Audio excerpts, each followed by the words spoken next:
Hello, नमस्ते। तो कैसे हैं आप लोग?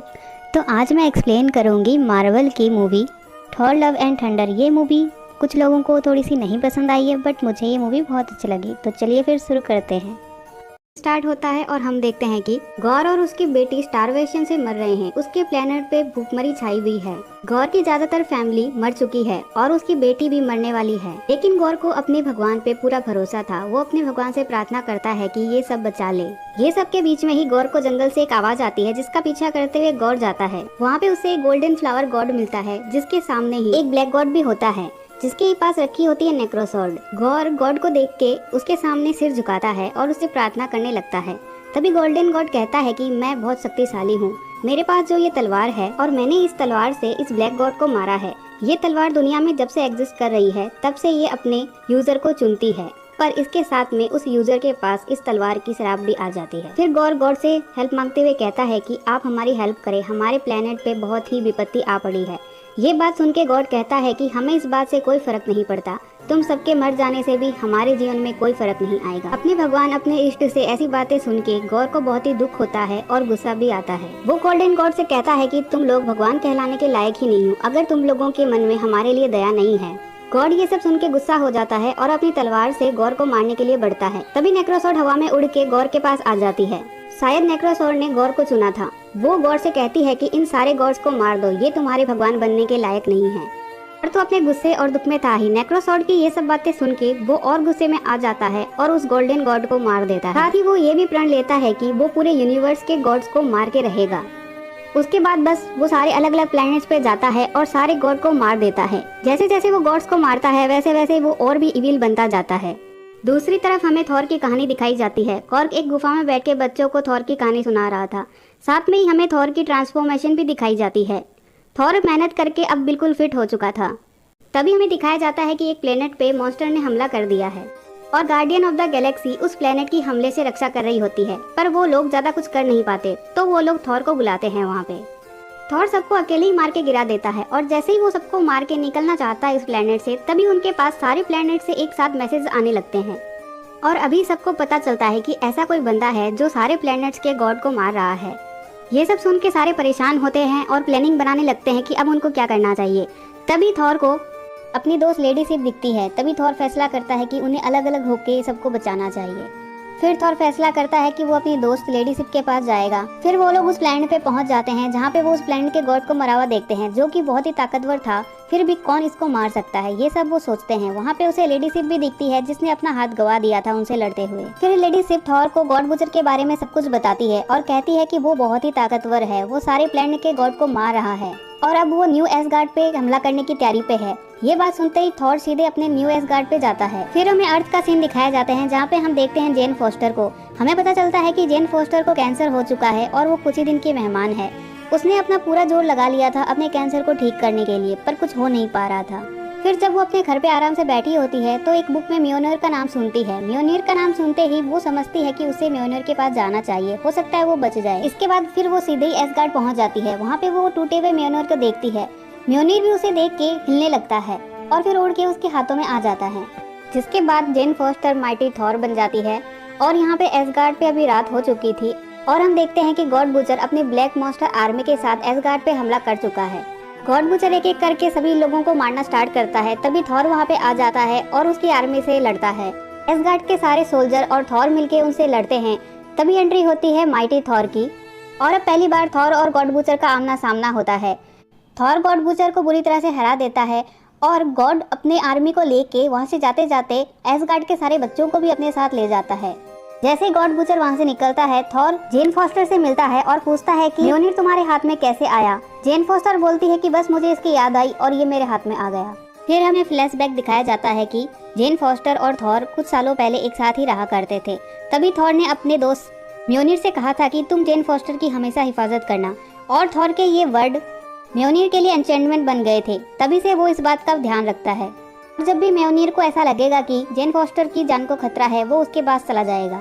फिर सीन प्रेजेंट टाइम पे आता है और हम देखते हैं कि थॉर और उसकी पूरी गैंग एसगार्ड के लोगों को समझा रहे थे कि हम अपने एसगार्ड के बच्चों को सही सलामत वापस लाके रहेंगे। फिर थॉर, माइटी थॉर और वल्करिन तीनों मिलके प्लानिंग बनाने लगते हैं बच्चों को वापस लाने का। तभी हम देखते हैं कि हेमडल का बेटा एक्सल थॉर से कम्युनिकेशन करता है जैसे उसके पिता किया करते थे। जब ये कम्युनिकेशन बैठता है तो थॉर उसके जरिए बच्चों को देख पाता है। गॉड बुचर उन्हें एक ऐसी जगह जहाँ पूरा अंधेरा है, शैडो रियल, गॉड बुचर बच्चों को वहीं पे ले जाता है। ऐसी जगह में गॉड बुचर बहुत ही स्ट्रांग हो जाएगा। उसने बच्चों को एक पिंजरे में बंद कर रखा है। ये सब देख के थॉर कम्युनिकेशन के जरिए ही बच्चों से बातें करता है और कहता है कि तुम लोग टेंशन मत लो, मैं तुम्हें बचाने आ रहा हूँ। फिर तीनों मिलके ओमनीपोर्टस सिटी जाते हैं। ओमनीपोर्टस सिटी एक ऐसी सिटी है जिसको आप सारे गॉड्स का पार्लियामेंट कह सकते हो। सारे गॉड मिलके वहाँ रहते हैं और वहीं पे सारी तरह की मीटिंग और फेस्टिवल करते हैं। और इस सिटी को रूल करता है juice, God of sky. Thor और उसकी गैंग ज्यूस के पास जाके मदद मांगते हैं और गॉड की बातें बताते हैं। तो ज्यूस साफ साफ कह देता है कि मुझे गॉड बुचर से डर लगता है और मैं उससे नहीं लड़ूंगा।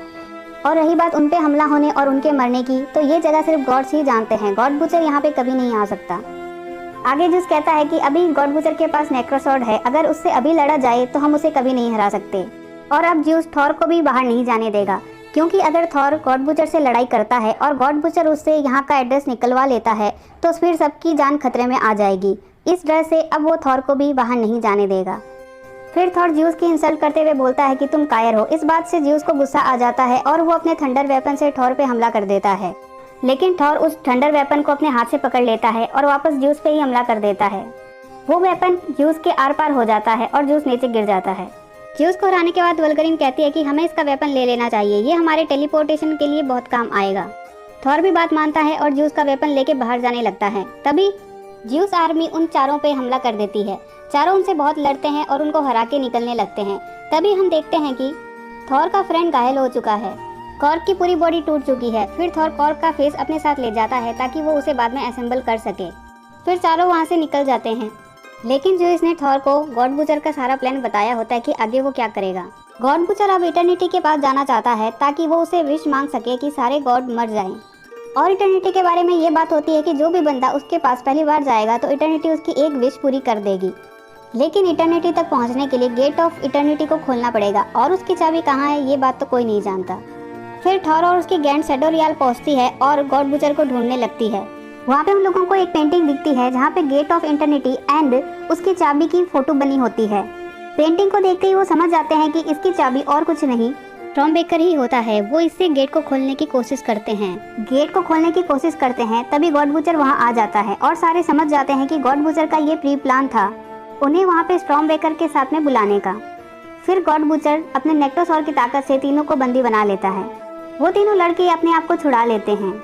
इसी फाइट के दौरान वल्करी थंडरबोल्ट से गॉड बुचर पे हमला करती है। तभी गॉड बुचर उसके हाथ से थंडरबोल्ट लेके उसी पे हमला कर देता है जो कि उसके आर पार हो जाता है। ये सब देख के थॉर और माइटी थॉर डिसाइड करते हैं कि उन्हें अभी वापस पृथ्वी पे जाना होगा। अभी ये फाइट को एंड करते हैं और वल्करी की जान बचाने पे ध्यान देते हैं। इसीलिए थॉर अपने स्टॉर्मबेकर से गेट खोलता है और सबको पृथ्वी तक ले जाता है। जैसे गॉर ये देखता है तो वो थॉर के हाथ से स्टॉर्मबेकर को छीनने लगता है। इसी खींचातानी में स्टॉर्मबेकर गॉर के पास चला जाता है। थॉर और सारी गैंग पृथ्वी पे पहुंच जाती है। गॉड बुचर अब गेट ऑफ इटर्निटी को खोलने के लिए पहुंच जाता है। पृथ्वी पे पहुंच के थॉर माइटी थॉर और वल्गरिन को हॉस्पिटल ले जाता है और वहीं पे उन्हें पता चलता है कि जब जब माइटी थॉर अपने आप को ट्रांसफॉर्म करेगी तब तब उसका कैंसर भी बढ़ता जाएगा और एक दिन उसकी जान चली जाएगी। थॉर को जब ये सब पता लगता है तो वो कहता है कि अब वो कभी भी म्योनिर को सम्मान नहीं करेगी क्योंकि एक बार भी और अगर वो ट्रांसफॉर्म हुई तो वो मर जाएगी। थॉर फिर उन दोनों को वहीं पे आराम करने के लिए छोड़ देता है और फिर वो थंडरबोल्ट लेके शैडो रियल पे सीधा टेलीपोर्ट हो जाता है। वो देखता है कि साथ ही पे वो बच्चों को भी देखता है और थॉर अपनी पावर बच्चों को भी दे देता है। फिर सारे बच्चे भी गॉर की शैडो आर्मी से फाइट करने लग जाते हैं और थॉर गॉड बुचर से फाइट करने लगता है। तभी गॉड बुचर थॉर पे भारी पड़ता है। गॉर अपने नेक्रोसॉर्ड से लगभग थॉर को मार ही चुका होता है। तभी वहाँ पे माइटी थॉर आ जाती है और उसे बचा लेती है। फिर दोनों मिलके गॉर का सामना करते हैं और उसके नेक्रोसॉर को तोड़ देते हैं। इसी के साथ ही गॉर की सारी पावर भी खत्म हो जाती है। लेकिन तब तक गेट ऑफ इटर्निटी भी खुल चुका था और जेन फॉस्टर की हालत भी खराब थी। थॉर उसे बचाने की कोशिश करता है लेकिन जेन फॉस्टर कहती है कि तुम पहले गेट को देखो और गॉर के पीछे जाओ। थॉर भी ऐसा ही करता है, वो गॉर के पीछे जाता है। थॉर अपना स्टॉर्मबेकर बच्चों को देके कहता है कि तुम सारे मिलके पृथ्वी में पहुंच जाओ और होता भी ऐसा ही है। फिर थॉर और माइटी थॉर दोनों मिलके गॉर को रोकने की कोशिश करते हैं। तीनों ही एक साथ गेट के अंदर चले जाते हैं। तभी थॉर गॉर को पकड़ता है और उसे समझाने लगता है। कहता है कि अपने विश के जरिए सारे गॉड को मारने की इच्छा रखने से अच्छा है कि तुम विश में अपनी बेटी को मांग लो। गौर को भी ये बात बिल्कुल ठीक लगती है और वो ऐसा ही करता है। फिर गौर की बेटी जिंदा होकर उसके सामने आ जाती है। वहीं दूसरी तरफ जेन फॉस्टर थॉर के हाथों में अपनी जान दे रही होती है। इधर गौर भी नेक्टोसॉर के खत्म हो जाने के बाद बिल्कुल वीक हो चुका था। उसकी भी हालत मरने वाली थी और इस हालत में वो अपनी बेटी का हाथ थॉर के हाथ में देके कहता है कि तुम उसका ध्यान रखना और इसकी पालन पोषण करना। थॉर भी इस बात के लिए राजी होता है और फिर दोनों पृथ्वी में आ जाते हैं। हमें एसगार्ड का सीन दिखाया जाता है क्योंकि वहाँ पे सारे बच्चे आ चुके थे और अब उन्हें हमेशा लड़ाई लड़ने के लिए ट्रेनिंग दी जाती है क्योंकि हो सकता है कि ऐसी सिचुएशन कभी भी आ जाए वापस। अब हमें दिखाया जाता है कि थॉर और गौर बुचर की लड़की अब एक साथ रहेंगे। गौर की बेटी में भी गॉड लाइक पावर्स होती हैं, वो शायद इसीलिए क्योंकि उसको जीवन दान इटर्निटी ने दिया है। लास्ट सीन में हम देखते हैं कि थॉर और गौर की बेटी एक प्लेनेट पे जाते हैं जहाँ पे थॉर के हाथ में म्योनिर होता है और गौर की बेटी के हाथ में होता है स्टॉर्मबेकर। दोनों मिलके वहाँ पे मॉन्स्टर को हरा देते हैं। इसी के साथ मूवी एंड हो जाती है और हमें पता चलता है कि Thor love and thunder movie में थंडर थॉर को रिप्रेजेंट करता है और लव रिप्रेजेंट करता है गौर की बेटी को। आप लोगों को ऐसी मूवी एक्सप्लेनेशन देखना पसंद है तो चैनल को जरूर से सब्सक्राइब कर लें और कमेंट में ज़रूर बताएं कि ये एक्सप्लेनेशन कैसी लगी। Thanks for watching.